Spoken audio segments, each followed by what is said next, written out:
We all sit too much these days, particularly at work. That's why we're standing right now. This segment's totally tied into this. You've heard of the saying, sitting is the new smoking, right? Well, health specialist Leah Sarich here this morning with how research is underway at the U of C supporting the idea and how the solution could be standing while you work at a desk. Exactly. Yeah. This is a great idea. And we've heard of these standing desks. And so I really wanted to find out how important this is to get standing at the workplace. And the researcher I spoke to calls this prolonged and pervasive sitting that most of us are doing an epidemic. Wow. That's how serious he thinks this is. Yeah. So prolonged sitting refers to sitting for 2 to 3 hours at a time. So if you're not engaging those big muscle groups in that 2 to 3 hour period. So that's what they are talking about. And he says we need to look at sitting as the new smoking. He likes this phrase. We've all heard that phrase.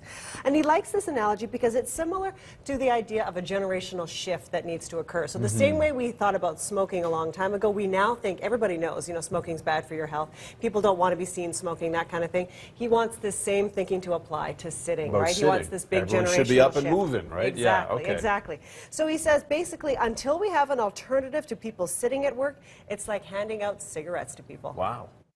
The best way to think about it is that sedentary behavior is linked to so many problems that affect, I'd say, almost all of the population. So obesity, right, is a concern for most people. Obesity is then linked with diabetes. But they've actually shown links with sedentary behavior and heart disease, lung disease, cancer. Things that you don't even think about, but you can reduce your risks of having it by reducing your sedentary times.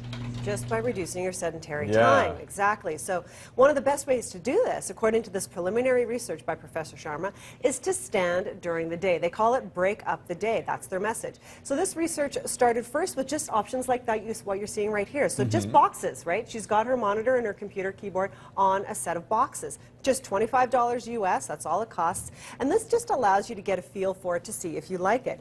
And so it's not about standing all day long, because of course people do need to sit, and it can be damaging to stand all day long as well. But there is a balance to be struck. But researchers really found that people liked having the option to stand when they can, like we're doing right now. It's kind of nice. So he also found that the team, first off, they never wanted to go back to their old desks. So everybody fully committed to the idea right away. People were also finding that they had a lot more energy during the day. So they had a lot more energy and also a lot more focus, particularly around that lunchtime, just after lunch, 2 to 3 o'clock, you know, when everybody gets a little sleepy. That didn't happen with these people. Yeah, so huge. So they found a lot of positive effects, so much so that the team is going to do another study on standing desks starting this summer.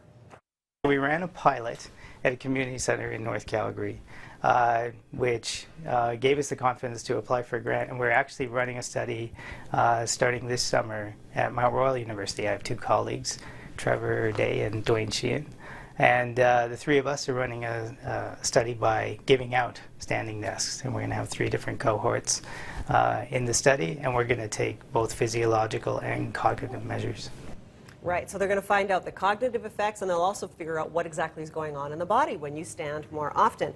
So lots of options when it comes to these standing desks. Look at this one. It's got a treadmill right underneath of it. So not only can you stand, but you can also walk while you're working. Isn't that amazing? You can talk on the phone just like this. So lots of options really when it comes to these standing desks. Okay, standing desks, treadmills under desks where your feet are moving underneath you, that type of thing. Does this replace exercise? Great question, and I asked that question as well. And no, it does not. So very clearly it does not. So Professor Sharma says it's like a marathon runner who smokes. So you need to get rid of the smoking, right? But you still need to train a lot to be a marathon runner, right? So he says, you know, we still need to be getting to the workout at least 3 times a week, right? This is more about breaking up that prolonged sitting to combat those chronic diseases, right? Your risk for those chronic diseases. So it's about breaking up those 2 to 3 hours where you're sitting for a prolonged period of time. So the next study on these desks starts this summer. Results are expected next summer, so 2017. And of course, there'll be more on my blog and more tips on that website, which is breakinguptheday.com.